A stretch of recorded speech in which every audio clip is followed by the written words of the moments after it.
Muito boa tarde a todos. Eu dizia a todos e todas, como diz o Ricardo, mas depois tinha que dizer a todos, quero parecer toda a gente contemplada, portanto, muito boa tarde a todos. Obrigada pela vossa presença. Eu tenho o privilégio de estar a representar a editora Edições Esgotadas, que a doutora Isabel escolheu, está-se logo a ver que é uma mulher de bom gosto, escolheu para editar o livro dela, assim também ficou logo uma edição esgotada, não é? Se calhar foi esse o objetivo. E quero agradecer então a presença a todos, quero agradecer a amabilidade e a disponibilidade com que sempre somos recebidos nas edições esgotadas neste lindíssimo auditório. Já temos sido aqui muito felizes com algumas apresentações e lançamentos, portanto, fiquei muito contente quando a doutora Isabel propôs que fosse aqui que o seu livro fosse lançado e quero agradecer à autora. Eu desvendo, eu quando entrei agora viram que nós estávamos a combinar, não era para colocarmos nenhuma bomba em nenhum lado nem debaixo de uma cadeira, era só porque eu estava a dizer, a doutora Isabel tem aí um resumo curricular para eu apresentar, e ela disse, nem precisa, porque toda a gente que está aqui é minha, é nossa. Portanto, passamos à frente da apresentação, porque isto aqui, como dizia o outro, é tudo nosso, não é? Pronto, estamos em casa, estamos em família. Quero agradecer-lhe, eu estava a dizer há bocado que é curioso, e as novas tecnologias contribuem para isso, é curioso que eu acabo de conhecer a doutora Isabel. Nunca nos tínhamos visto. E que tal? Gostou de mim? Eu gostei de si. Pronto. É que às vezes a gente está assim, só fala com as pessoas pelo telefone, não é? E outras, pronto, pelo WhatsApp e etc. E depois há pessoas que colocam lá umas fotografias de quando eram pequeninas, não é? E depois a gente vê-as ao vivo e pá, o que é que aqui vai? Pronto, mas não, eu gostei também de a conhecer, tive muito prazer em a conhecer pessoalmente. Vou-me então recolher a minha insignificância, que significa, se calhar aqui neste salão, eu sou a pessoa que menos a conhece. E queria-me eu agora armar, vir para aqui apresentá-lo com o seu currículo. Portanto, começou logo a correr mal, como já perceberam, assim que entrei. Mas quero agradecer-lhes, portanto, pessoalmente só agora nos conhecemos, mas quando fez o favor de confiar em nós e de nos entregar o livro, a minha colega, que é da Comissão Científica, disse logo que isto era um livro que tinha pernas para andar, e eu começava por desafiá-la e perguntar-lhe, então o que é que aconteceu em Balibó? Eu prefiro falar, isto só... Eu preferia com o microfone. Mas está lá, até parece que não me consegues ouvir.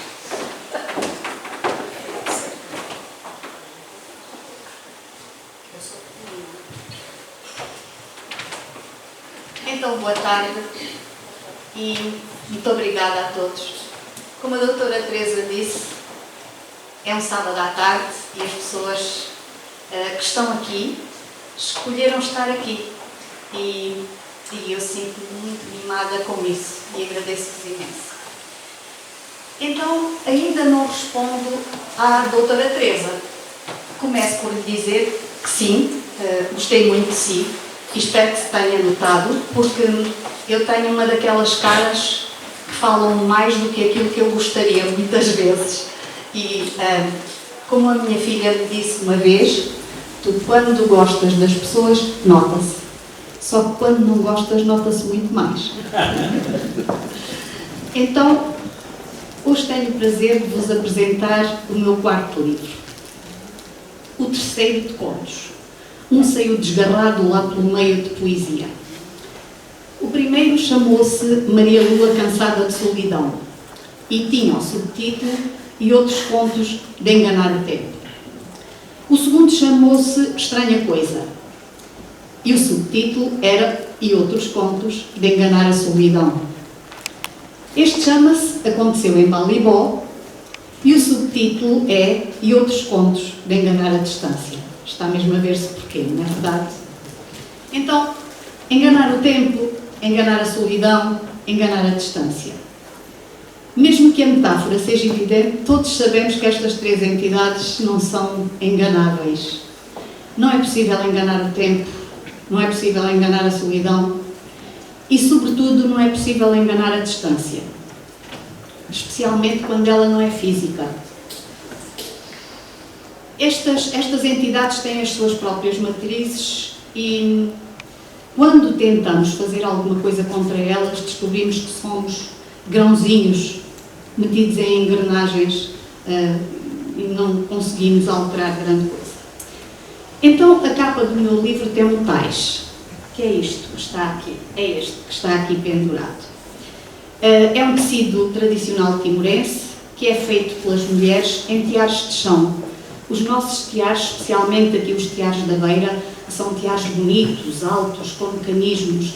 Elas trabalham em tiares de chão, sentadas com as pernas assim estendidas, todas dobradas, a fazer a sua trama e os tais são de trama dupla, portanto elas vão buscar os desenhos tradicionais, elas colhem o fio, aparece aí uma árvore, nós chamamos-lhe árvore de sumaúma, eles chamam-lhe ailele, que dá uma espécie de um algodão muito branquinho e esse algodão é feito fio e depois é colorido com o que há em cada região. Portanto, as flores, pedras e outras substâncias. Por isso, cada região tem tais completamente diferentes. O desta cadeira é de Balibó. Aquele lá do fundo é de Los Palos. São dois dos lugares de que eu vos vou falar. Aquele chama-se Los Palos. Aquele é um tais feminino, que faz uma espécie de uma saca, e este é um tais masculino. São ambos tais cerimoniais, porque também há tais rituais. A vida em Timor é toda muito presa em rituais. Mas eu falava-vos da capa do meu livro. Tem então o tais e depois tem como fundo uma foto de uma praia no Ilhéu Sagrado de Jaco. Jaco fica na parte mais oriental daquela ilha que já se chama Oriente, não é? Timor. E é um lugar onde ninguém passa, ou se vai lá de propósito e com grande dificuldade. As estradas são picadas, muito difíceis de fazer. E depois Jaco é um ilhéu, no lugar onde o Oceano Pacífico e o Índico se juntam. E até pela cor deles nós os distinguimos. E porque um é muito mais perigoso ainda que o outro. Mas as praias são de uma beleza que eu não vos sei dizer. Não há palavras, aparece por aí. Isto são flores de frangipani, que têm um cheiro delicioso. Ninguém pode permanecer na ilha. A ilha é sagrada, ali vivem os espíritos dos antepassados. E então, nós estrangeiros podemos ir quando os pescadores nos levarem, durante a manhã, eles é que mandam, até porque a travessia pode ser perigosa, e depois, antes do pôr do sol, já toda a gente tem de estar fora da ilha. Ninguém pode permanecer ali durante a noite e ninguém pode trazer de lá o que quer que seja. O título deste livro, e agora já lhe vou responder, Aconteceu em Balibó, é o título do primeiro conto. Balibó é uma povoação, em Timor diz-se que é uma cidade, mas se eu vos disser uma cidade, vocês vão imaginar uma coisa parecida com a nossa Lisboa, pois não tem nada a ver. Não há em Balibó uma única casa com mais do que um andar. e casas no sentido em que nós aqui entendemos também há poucas. Mas tem um forte português, já com vários séculos, foi construído naquele lugar, que é um lugar assim sobranceiro, alto, para defender o porto de Batugadé, que era um dos portos principais de Timor-Leste. Toda esta zona, bem, em todo o Timor, não é toda esta zona, em todo o Timor há muitos crocodilos. Os timorenses chamam-lhe o avô. Em Timor, desde os mais pequeninos aos velhotes, todos contam a lenda da origem da ilha de Timor. E eles acreditam que aquela ilha foi um crocodilo que se fez terra para proteger um rapaz, e quem ali vive são os descendentes daquele rapaz que o avô crocodilo salvou do mar e protegeu. Então, em Balibó há uma pousada lá no cimo, agora é uma pousada onde foi o forte português. E este conto não é um conto. Não é um conto no sentido de eu ter inventado o que quer que fosse. Na verdade, este conto é só um relato. Aconteceu exatamente assim. Tudo como ali está. E aconteceu comigo. E até, para além desse relato preciso, todos os nomes que ali estão são verdadeiros. Porque eu prometi isso mesmo àquela mulher. E já vai a caminho dela no exemplar do livro, porque foi a outra promessa que eu também fiz. E devo confessar-vos que tenho muita pena de não poder ir levar-lhe pessoalmente. Então, o livro tem 11 contos. 8 deles têm raízes em Timor. Perguntavam-me há pouco quando é que eu comecei a escrever isto. É muito engraçado porque eu estive 2 anos no projeto CAF e não consegui escrever nada lá. Queria imenso, mas não conseguia. Não havia palavras que dissessem como aquele mundo é diferente do nosso. É mesmo outro mundo. Não é só por ser na Ásia, porque em muitas coisas até me faz lembrar o Portugal dos anos 60. Não nas melhores coisas. Mas a vegetação é diferente, as pessoas são diferentes. E a cultura timorense é tão rica e eu sinto tanta admiração por aquele povo que não havia palavras que pudessem explicar isso.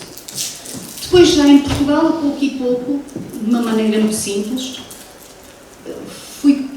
foram saindo coisas e os outros são contos, mas têm todos um pé bem firme na realidade. Aqueles lugares existem e há em todos eles, assim, qualquer coisa que na verdade se passou. Eu estive em Timor-Leste e fui sempre professora. Acho que é aquilo que me define. Eu sou professora, nunca me arrependi. Espero que não seja agora no final da carreira que isso me venha a acontecer. Estive primeiro em Los Palos e por isso muitos dos contos são de Los Palos, ou passam-se na região de Los Palos. Eu viajei pela ilha toda, na verdade, mas onde eu permaneci mais tempo, onde eu contactei com as pessoas, onde eu deixei algumas das minhas pessoas quando me vim embora, foi em Los Palos. Mas estive numa escola pública timorense, portanto o programa é diferente daqui. Mas toda a gente quer aprender português. Falam num português que não é igual ao nosso, como vocês imaginam, embora as pessoas da minha idade falem com um português que nem pronúncia de estrangeiros têm. Os mais novos estudaram em base à Indonésia. E se alguém falasse português, matavam-lhe o filho mais novo, que era para a família aprender. Como vocês imaginam, as pessoas não falavam, não transmitiam. E por isso, estas pessoas que estão agora ali nos 30 e tal anos, 40, querem muito aprender português, mas falam-no de uma forma diferente da nossa. Depois, mais tarde, voltei a Timor o ano passado e estive na escola portuguesa. E são 2 experiências completamente diferentes. E essas já não aparecem neste livro. São as experiências dos municípios que aqui aparecem. Quem só vai a Dili não conhece Timor. A Dili chegam pessoas de todas as partes de Timor, é verdade, de todas as etnias, mas vive-se de outra maneira. E tem muitos estrangeiros. Penso que compreendem o que eu vos quero dizer. Timor-Leste é mais ou menos do tamanho dos nossos alentejos. E tem 2 línguas oficiais, o Tetum Praça e o português. E depois tem mais 15 línguas nacionais, que equivalem assim mais ou menos aos 14 municípios, mais à região administrativa especial de Oicusi, onde primeiro chegaram os portugueses, e que é um exclave, portanto é um pedaço que está metido na parte indonésia da língua. Mas em 2010 eram 32 línguas. Como é que é possível? É um país montanhoso e cada tribo vive numa parte e não havia grande contacto entre elas. O Tetum Praça já existia antes da chegada dos portugueses. Eu não sei como fazer para aquilo voltar ao princípio, peço ajuda. Pelo menos vão vendo coisas bonitas. Obrigada, meu pequenino.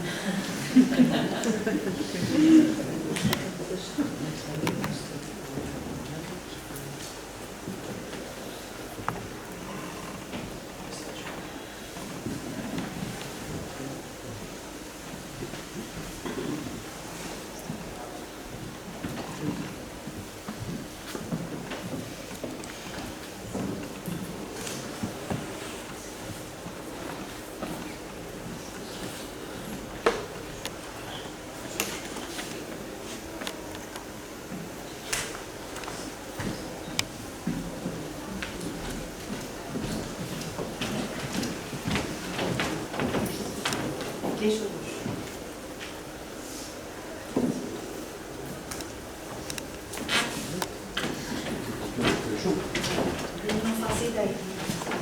Eu não mexi. Quando mexo, geralmente acontece alguma coisa.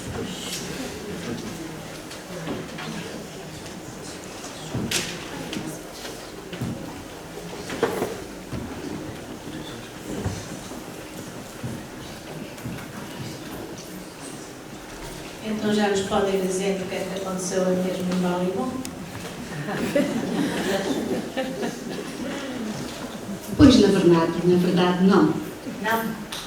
Não, mas também vos digo que encontrei lá algumas das coisas sobre as quais gosto muito de ler. Por exemplo, a passagem entre tempos que eles colocam através da pedra. Há pedras que são sagradas e que os Matanduk significa a letra olho longe. São os feiticeiros, nós chamamos de feiticeiros, mas não é um nome bom para eles. São homens que são treinados desde bebés para curarem, para falarem com os antepassados, para verem mais longe do que nós, para saberem de cor as palavras que fazem identificar uma Luli, que é a casa sagrada, que está ali uma reprodução em cima da mesa. Cada família tem a sua casa sagrada, que pertence aos homens. Uma mulher que se case não pode entrar na casa sagrada do marido e já não pode entrar na da sua família. Tirando em Cova Lima, que é uma tribo onde a casa sagrada é das mulheres e só as mulheres é que lá podem entrar. Na casa sagrada guardam-se os objetos rituais e cerimoniais e as memórias dos antepassados. E em Cova Lima, nessa tribo, nessa etnia, ao contrário de todo o resto de Timor, o património passa só para as mulheres e o saber cultural, as decisões sobre o património, sobre a família, são todas das mulheres. É uma grande exceção. Todo o resto funciona quando um homem fala, a mulher cala-se. O marido é que fala, fazemos uma pergunta à mulher e ela olha para o marido. Na rua, a mulher caminha atrás do marido. Eu acho que isso não era para dizer aqui, porque ainda não há Tens de ficar com ideias E querer voltar para trás. 25 de Abril. Há bocado, obrigada. Há bocado, quando eu dizia que em muitas coisas me fazia lembrar o Portugal dos anos 60, tinha que ver com isso. Por exemplo, era muito comum pela rua nós vermos um casal e o homem vai de mãos a abanar e a mulher leva aqueles cestos, aparece aí também numa fotografia, carregadíssimos atrás dele. Portanto, a mulher não tem voz ainda. Mas as coisas estão a mudar, porque a nova geração política, não apenas a nova, a geração do Xanana também fez isso, estão a fazer leis modernas para proteger aquelas pessoas. Já agora termino com o resto dos contos. Então, eu dizia-vos que 8 dos 11 têm o universo de Timor. Quanto aos outros, As Agulhas do Tempo passa-se em Portugal, no Porto, e volta ao tema do tempo iterado. Depois, Ele há cada um, que se passa alguns, não sei muito bem onde, e também no Alentejo, que é a raiz comum entre a narradora e a amiga que lá aparece. E depois Bué. Bué fez-me sofrer um pedaço, porque me fez voltar a memórias muito difíceis. Bué passa-se na Guiné. Voltar à África, voltei a uma África onde eu nunca estive, a não ser pela voz e pelos olhos dos outros. O meu irmão esteve na guerra, foi comandos. E ele esteve no norte de Angola, portanto aquela experiência não é dele. Mas tenho um primo direito e alguns amigos que estiveram na Guiné. E portanto, desgraçadamente, aquilo que está dito naquele conto, o que sucedeu na guerra, muitas daquelas personagens e a questão dos comandos africanos é rigorosamente verdade, para mal dos nossos pecados.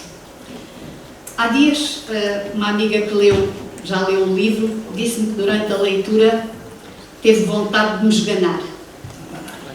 E disse-me que isso sucedia porque, na sua opinião, eu arranjei uma desculpa para uma personagem que é completamente odiosa.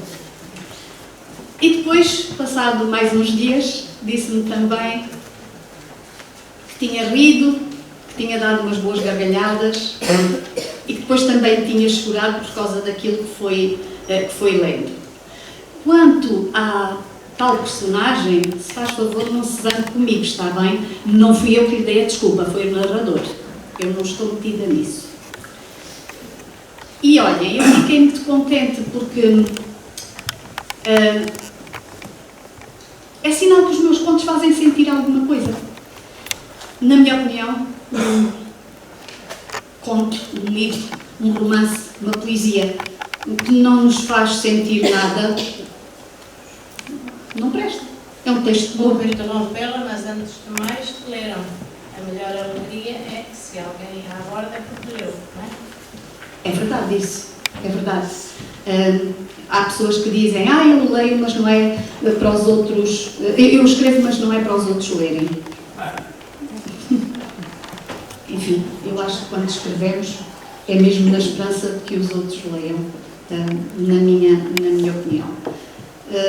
E saber que tenho voz, que alguém reconhece essa voz, porque há uma outra amiga que me disse, olha, quando estou a ler os teus contos, o que me parece é que tu estás ali a contar uma história. Eu às vezes até ouço a tua voz, e esta então é daquelas coisas que nos faz sentir mesmo muito felizes. Mas devo dizer que não são só as suas amigas que andam a ler, porque o livro tem estado a sair.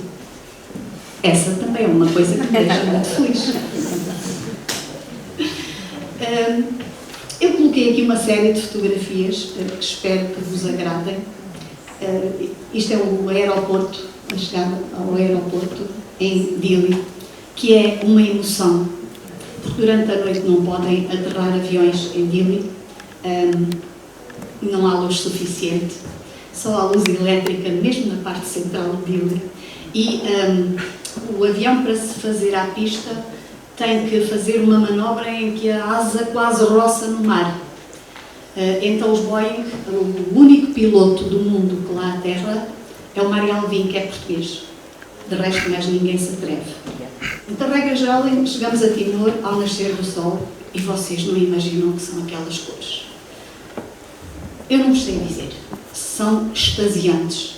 Vermelhos, lilazes, rosas de choque. Aquilo é lindíssimo. Portanto, é logo assim um cartão maravilhoso à chegada. Reparem no crocodilo. É a ilha em Dili, é a Baía de Dili. Parece mesmo a cabeça do crocodilo. Eles dizem que é ali a cabeça do crocodilo. Obviamente, os indonésios dizem que a cabeça do crocodilo é do lado deles e que esta é a parte do rabo. Eu terminei e gostava que me fizessem perguntas.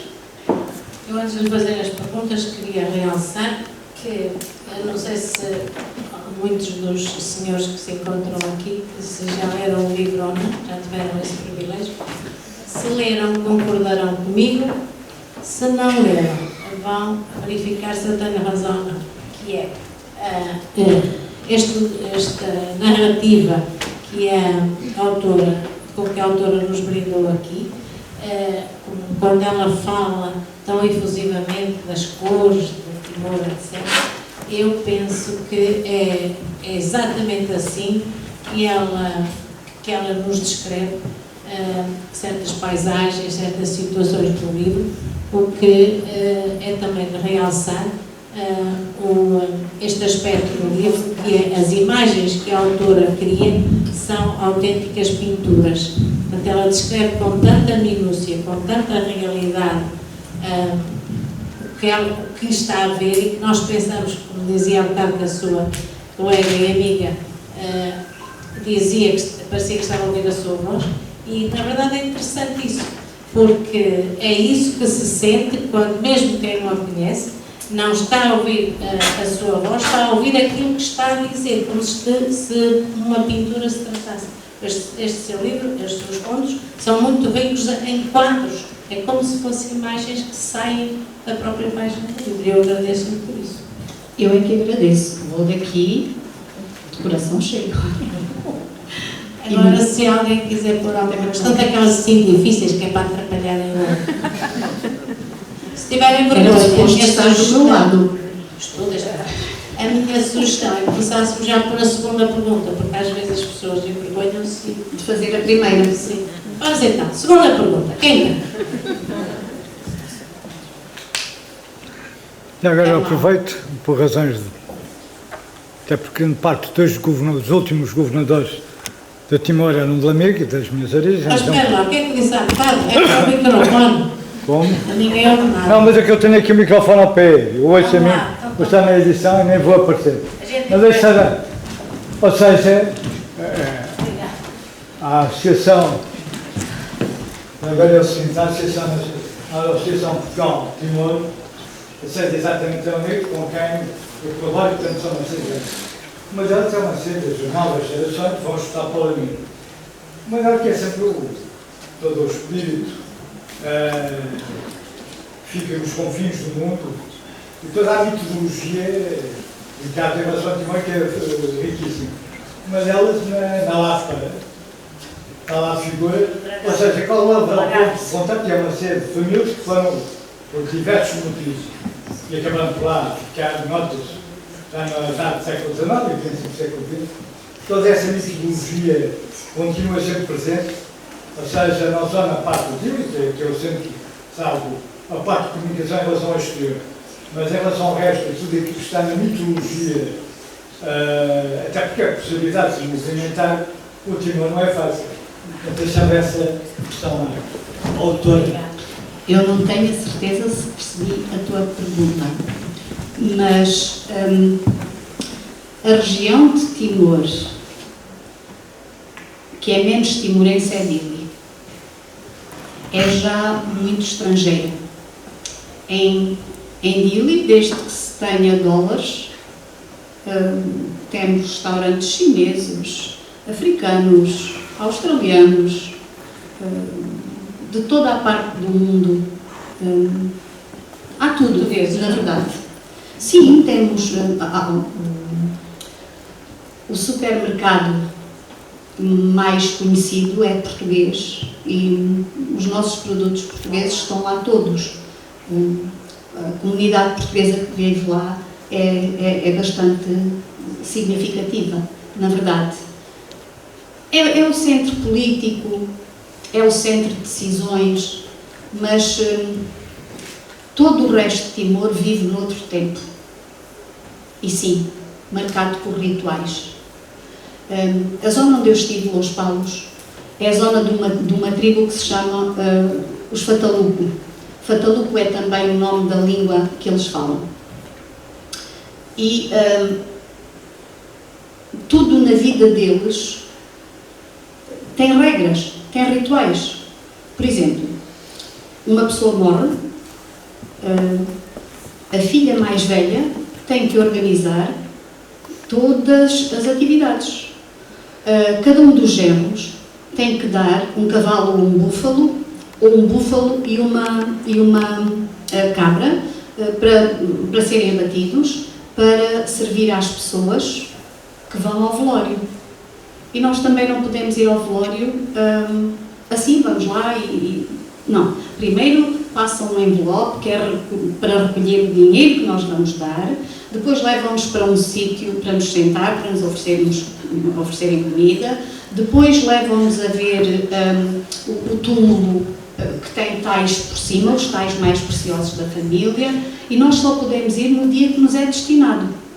Por exemplo, o primeiro dia é só para a família mais próxima e para as pessoas mais famosas. Por aí adiante.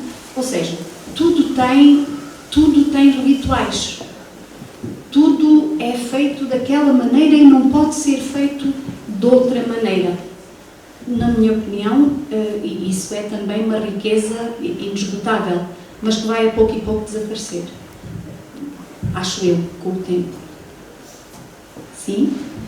Tenho uma pergunta, Isabel. Eu falo. Na sequência do que tu disseste, eu já ia perguntar há pouco isso. Não idílico, se calhar, está muito mais cosmopolitizada, etc. Bem, mas na outra parte do Timor, onde tu dizes que o tempo é diferente, sente-se mais a vida? Sabes o que eu quero dizer? Sei. Sente. Sente-se imenso em todas as outras partes. Quando eu estou a perguntar sente-se mais a vida, é... Tu conseguiste sentir que era diferente, que se calhar era completamente diferente da forma como vivemos aqui, que muitas vezes é um bocadinho mais robotizada, que nos esquecemos de viver os momentos? Sim. Olha, quando cheguei a Los Palos não tem alojamento para os professores, portanto cada um desenrasca-se. E eu fiquei num hotel. Ponham muitas aspas nisto. Era uma enfiada de quartos, eu abria a porta e arregalava os olhos e metia-me para dentro e fechava porque via uma cobra daquelas, bem grandona, e pensava, se ela entra, eu saio, não entro mais. A seguir passava um búfalo disparado pelo corredor, só me fazia lembrar um filme da Walt Disney, porque a seguir passava também um porco, os porcos lá parecem javalis de cá, estão a ver, eu pensava, e quando entrei no meu quarto, pensei, mas eu estou doida, mas o que é que eu fiz da minha vida? Mas o que é que eu estou aqui a fazer? Então eu deixo os meus filhos, as minhas pessoas todas e ali vive-se com quase nada. Ali temos alunos que passam fome todos os dias, que não têm dinheiro para um lápis. Nenhum aluno tinha livros, eu só tinha o quadro. Eles estavam sentados, alguns em ferros. Escreviam em cima dos joelhos, alguns deles. Há escolas CAF, novas, com imensas condições. Mas eu estava na Ponta Leste, na zona dos Fataluco, que é a tribo mais guerreira e mais temida, e temida porque acham que eles... é a tribo da magia. Portanto, as outras tribos têm medo deles. Eles são mais altos que os outros timorenses todos.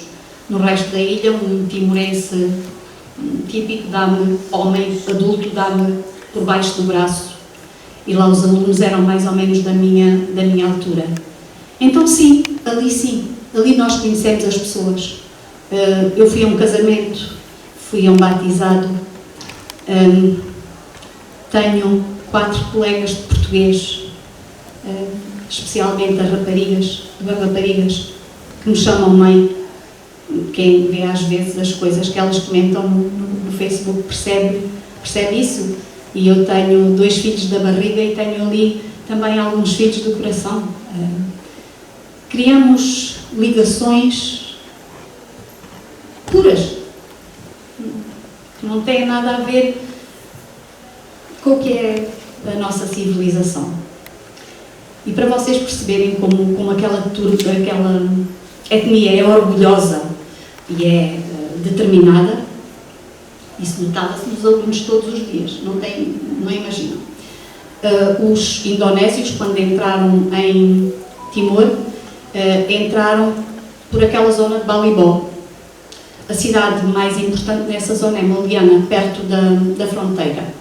E o general indonésio, que iniciou a invasão, que matou os 5 em Balibó, os 5 jornalistas, disse: nós vamos tomar o pequeno almoço a Maliana, almoçamos em Dili e vamos jantar a Los Palos. Nunca jantaram. Portanto, estão a ver, aliás, mesmo durante o domínio português, aquela zona nunca foi propriamente civilizada, do nosso ponto de vista. É do ponto de vista deles, obviamente. Olha, Isabel, em relação à segurança, tu sentias-te à vontade para sair a qualquer hora do dia, caminhares? Acho que não é necessário, projeto bem a voz e gostava de saber e que partilhasse aqui um bocadinho connosco como é que te sentias quando ias dar um passeio matinal, se podias ir a qualquer local da terra que habitavas ou se tinhas restrições. A Manuela sabe do que fala. Ela também é professora e também esteve em Dili. Fizemos umas viagens juntas. Aconselhávamos que quando nós chegamos, temos uma reunião na Embaixada de Portugal, nós professores, e dizíamos, em caso de haver alguma coisa onde nos devíamos refugiar, para além da Embaixada, havia lugares marcados, mas se estivéssemos, como eu estava em Los Palos, a 8 horas de viagem aos Tombos, isso não me valia de grande coisa, não é?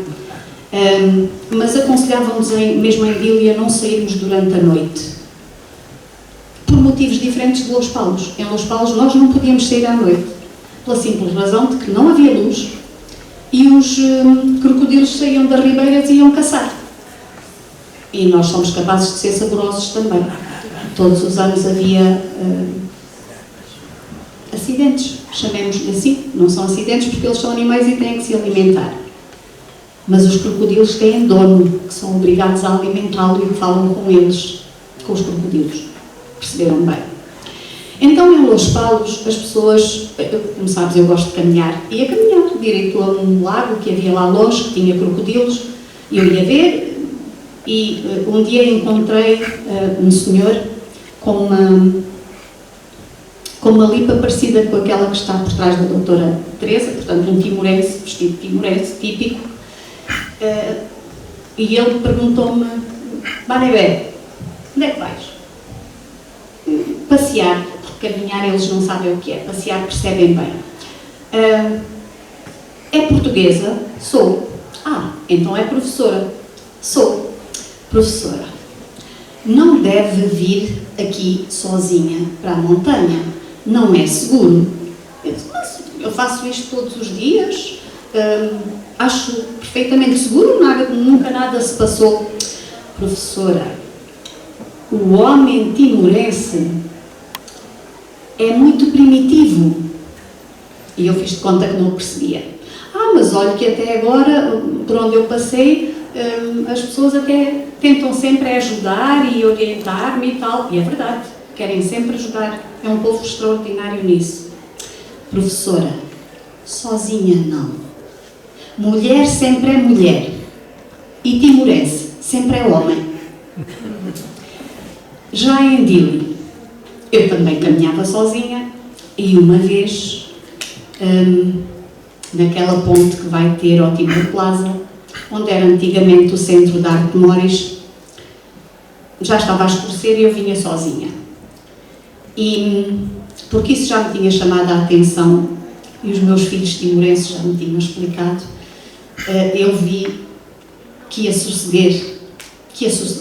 Portanto, dois grupos de artes marciais rivais estavam a encontrar-se e eu comecei a ver Ramambo, que são umas facas que rodam e que voam, que são trabalhadas com pedras em pregos até as tornarem extremamente afiadas.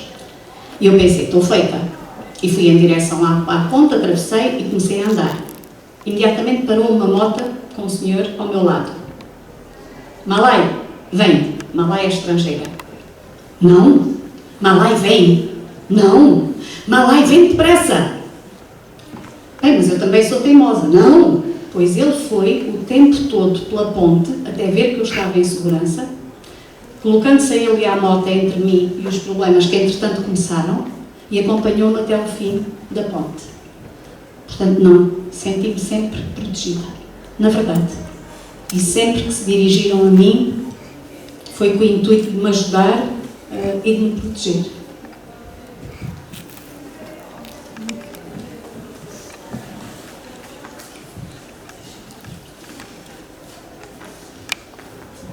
Mais perguntas?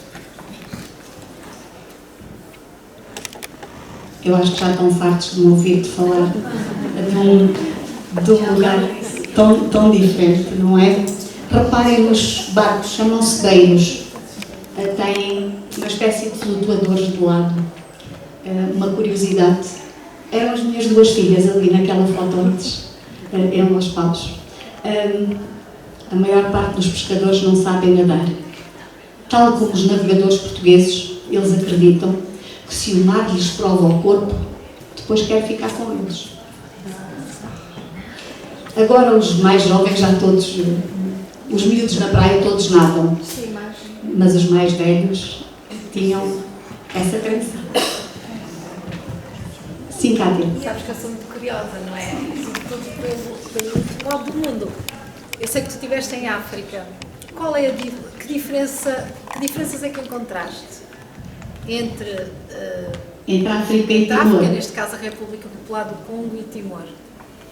A Cátia também esteve no Zaire, que agora é a República Democrática do Congo. Olha, Timor está naquele ponto em que estava a África. A Sónia tinha 2 anos, agora é aquela menina crescida. Há 35 anos. Timor está assim agora. E há uma diferença que sempre me fez muita confusão. Em África, se tu te lembras, havia aquela energia. Ao fim do dia, os batuques, eles todos dançavam. Aquelas vozes, o cantar deles é de uma alegria. Os movimentos são de uma sensualidade, uma coisa impressionante. Em Timor, talvez porque foram mais de 20 anos a viver e a passar fome nas montanhas, sob um regime que matou 4/5 dos timorenses, e porque é um país agora muito jovem, tem 20 anos, não é? Ou talvez pela religião, que lá tem um peso terrível. Desculpem, este terrível pode ter ofendido alguns de vós, não é terrível no sentido de mau, é intenso, aqueles rituais são todos para cumprir. Então, eles sorriem-nos por amizade, por gentileza, por acolhimento, e são muito acolhedores, mas não têm aquela alegria da África, nada, nem parecido. E os movimentos, especialmente os movimentos das mulheres, as danças delas são um passinho à frente, um passinho atrás, muito direitinhas, não há cá abanar danca, Jesus, caiam os santos todos, não há, entendem? Nós não podemos, olhem, nem tirar a fotografia para a carta de condução, assim, nunca, tem que ser com manga, E tem que ser tudo tapadinho. Estão a entender? Portanto, não tem nada a ver com essa alegria de África. Uma coisa muito interessante, nós às vezes aqui na escola temos que ralhar com os garotos que estão na idade normal, não é? Gostam de dar uns beijinhos, pronto.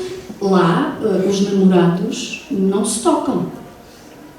Nada disso. Arranjavam logo cenas de catanada entre famílias.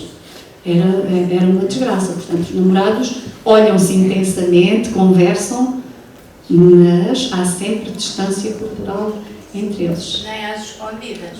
Claro que sim. Então, por que é que acha que mais de 50% da população de Timor tem menos de 15 anos? É óbvio, não é? Mas socialmente não é aceitável. Nem um casal casado não é aceitável. Acho que respondi a tudo. Sim, João. A professora, na sua primeira parte, tem uma parte em que escreveu, na parte do limiar, porque a vida supera até mais elegante criatividade. De que forma é que presenciou isto na sua escrita? Não me tendo a mim como referência, mas gosto muito de ler. E há pessoas que têm uma imaginação extraordinária. E aquilo que eu vivi mostrou-me,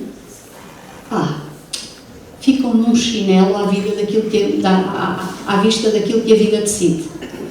A vida dá cada volta, espanta-nos de uma maneira tal, até quando temos alguma coisa como garantida, regra geral, descobrimos que não temos nada garantido.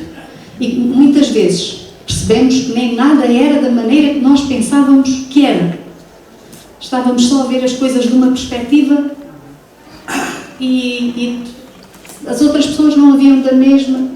Compreendes o que eu te digo? Então, até os livros do Harry Potter, a vida às vezes dá voltas muito mais criativas. Sim? A professora disse que esteve na escola pública em Timor, quando estava na primeira altura em que esteve em Timor, e a minha pergunta é: qual é que foi o primeiro impacto que teve ao entrar pela primeira vez numa escola timorense? Foi o meu e foi o dos meus alunos. Imagina, à altura do Covid, eu tinha que estar de máscara e não me podia aproximar deles, que é uma coisa que me custa, porque eu gosto de ir junto deles. Eu preciso de criar laços. Eu não acredito no ensino sem afetos. E não podia. E então eles olhavam para mim com muita curiosidade. E quase ao fim de um mês, com eles todos os dias a pedir-me: professora, tira a máscara. E eu a dizer: não posso, é para o vosso bem, é para a vossa segurança. Professora, tira a máscara. Então, vocês ficam todos quietinhos aí, eu vou para a outra ponta da sala. Eu tirei a máscara e foi o caos. Guincharam, berraram, gritaram: professora Isabela, tão linda!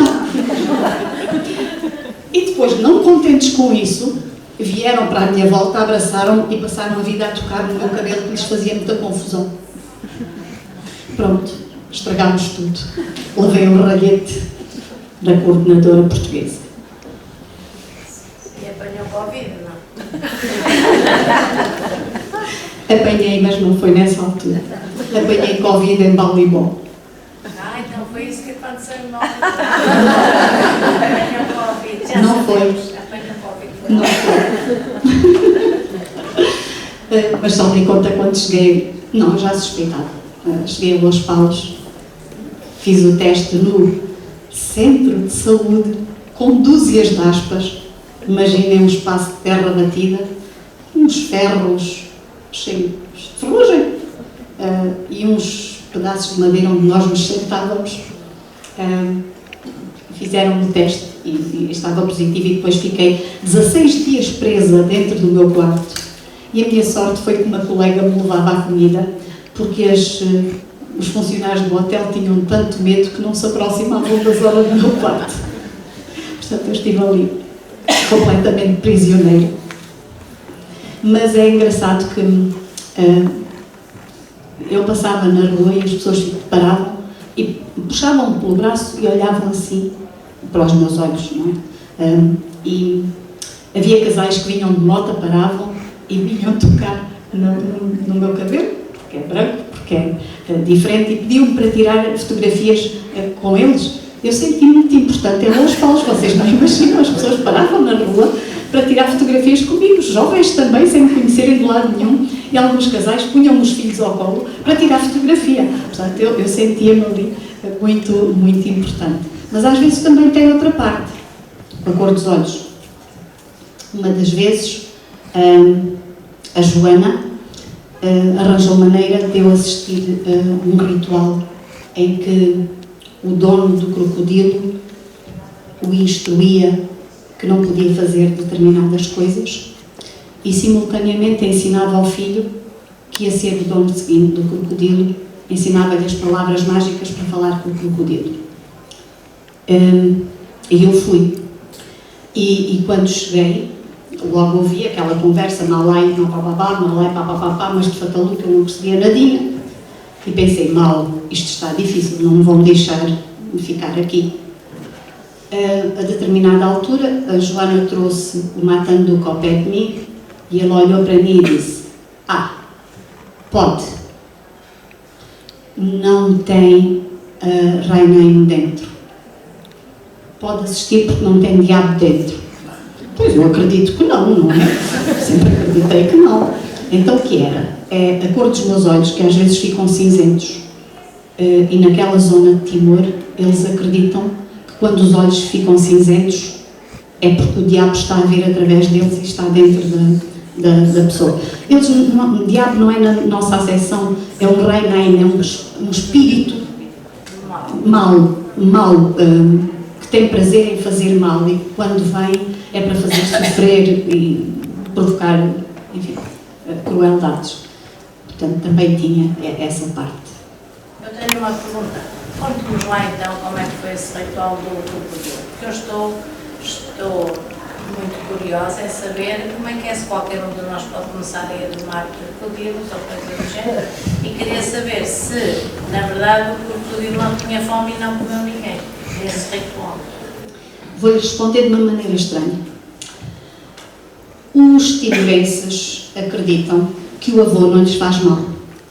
Eu tinha... Uma das vezes aborreci-me com a minha Justina porque ela deixava o filho na ribeira. O menino aqui e o crocodilo ali. Jesus, um gigante, aquele não era dos maiores, mas era um gigante de mais de 4 metros. E aquilo mexia comigo. E eu disse-lhe: Justina, filha, nem tu nem a Joana podem deixar os filhos ali. Mãe, é o avô. Avô não faz mal. Então punham umas folhas de palmeira areca à volta do pulso e diziam: avô, sou eu. Não me faças mal, avô, sou eu. E achavam que aquilo que os libertava. Porque eles acreditam que o avô não lhes faz mal, a não ser que a família tenha feito alguma coisa de muito grave ou de muito mal. Então reparem, quando o crocodilo come uma criança ou uma pessoa, não é só o sofrimento de ter perdido aquela pessoa, é o estigma depois em cima daquela família. Porque se o crocodilo atacou, é porque eles fizeram alguma coisa de mal, de muito grave, porque senão o crocodilo não os ataca. Nesse ritual há uma fotografia, vocês veem uma série de timorenses, uma espécie de uma dança. Uma das fotografias mostra isso. Quanto ao crocodilo, houve um dia, choveu mais e o crocodilo saiu da ribeira e foi para a escola. Então, também há por aí uma fotografia deles a tirarem. Mas foi para a sua escola? Para a minha escola. Então também é professora de crocodilos? Valha-me Deus. Eu nem me aproximei. Enfim, às vezes aproximava-me mais do que devia. Eu tomei banho em colo e em Jaco e naqueles sítios todos. E houve uma vez que eu olhei para o lado e ele estava mesmo ali. Mas ele teve mais medo do que eu. Ele fugiu e eu também. Portanto, acho que nós tivemos aqui. O medo foi partilhado. Mas foi o Matandu que foi chamado, e o Matandu disse que não era com ele, que tinha que se chamar o dono do crocodilo. Chamaram o dono do crocodilo e ele falou com o crocodilo e prometeu-lhe não sei o quê, sei que um ovo cozido sim, porque alguém teve que ir buscar o ovo cozido, e ele aceitou ser levado de volta para a ribeira. Só com o ovo cozido? Pois. Nem sei que lhe diga. Mas foram precisos muitos homens para o erguerem e para o levarem. Mas se ele entrar no quintal de uma pessoa, essa pessoa vai gastar muito dinheiro a fazer cultura para purificar o espaço. Sim, porque é sinal que traz alguma coisa. Quando eu vos digo que é um outro mundo, é verdade, é outro mundo. E dizer a uma destas pessoas, não, o crocodilo é um animal, ele tem é que estar alimentado. A professora não sabe nada, remata a conversa. Acaba já aqui a conversa, pronto, nós não sabemos nada. E a vida tinha tempo diferente, muito diferente do nosso tempo daqui. Era professora de português lá deles, e eu também fui 42 anos professora de português. Como é que uma professora de português consegue dissociar o ensino da língua de dados civilizacionais, que são nossos e que são contrários aos alunos? É muito difícil. Com muita dificuldade e com muito tato para não ofender as famílias. Os colegas de biologia, então, tinham cá uma tarefa que vocês não têm ideia. Os de fisicoquímica também, mas os de biologia, falar de sexualidade, Jesus, isso era pior que causar não, era pior que causar um terremoto. Era muito difícil. E num dos contos, acho que vocês percebem isso. Eu não a falar alguma língua deles? Compreendo bem o teto em praça, desenrasco-me miseravelmente. Portanto, não investi muito nisso. Enquanto estive em Los Paulos, falava-se o fataluco, portanto, sou capaz de discutir o preço, especialmente das papaias, que são daquela fruta toda deliciosa, e podia cumprimentar, e aquelas senhoras queriam sempre, todos os dias, ensinar-me alguma coisa, e eu ensinava-lhes alguma coisa de português, uma palavra, geralmente, e fazíamos essa partilha, mas assim falar fluentemente, não sou capaz. Desenrasco-me, sem elegância. Mais alguma questão? Se não, eu queria lhe perguntar o que vai escrever a seguir. Não volta para Timor, tão cedo? Não posso prometer. Bom, vamos supor que dentro de um futuro próximo não volta para Timor. Podemos supor. Não percebo do que eu estou a sentir de si que vai deixar de escrever. Então, sobre o que é que acha que vai escrever no futuro? Ou seja, estas memórias que lhe ficaram são indeléveis, do que eu vou perceber. E a partir daqui as suas vivências vão sempre ter algo disto que passou. Sobre o que é que acha que pode no futuro vir a escrever? Não consigo ter a menor ideia, porque eu preciso de escrever. Acho que a escrita é para mim uma espécie de pipo da panela de pressão. Ou escrevo ou qualquer coisa desse género. Não há o recontar, a não ser que não aconteceu em Balibon, da realidade tal e qual como se passou, não é isso, mas ao transfigurar, ao fazer sair aquilo de alguma outra maneira. Mas penso que esgotei Timor aqui. A ideia... Eu penso que os portugueses têm alguma curiosidade sobre Timor. Os timorenses têm muita curiosidade sobre Portugal e todos sonham vir a Fátima, que é uma coisa interessantíssima. Temos muitos alunos timorenses a estudar em Portugal, em vários cursos, em medicina também. E acho que esse ciclo de escrita que se fecha aqui, para o próximo já há alguma coisa, mas já nada tem que ver com isto. Mas gosto particularmente da narrativa breve. Acho que a minha área de prazer são os contos. Sim, são os contos. Apesar de haver contos como o último deste livro, que é um conto formado por vários contos, muitos, cada um com o seu narrador que conta a sua história e depois aparece ali alguém que afinal se calhar conhece aquela gente toda. Sente-se uma portuguesa com cheirinho a Timor? Sinto que aprendi imenso em Timor. Eles têm muito orgulho da raiz portuguesa. Os nomes deles são iguais aos nossos, todos, tudo isso. Sinto que ficou um bocadinho de Timor em mim. Como ficou um bocadinho de África em mim. Somos feitos desses pedaços, desses afetos, dessas coisas.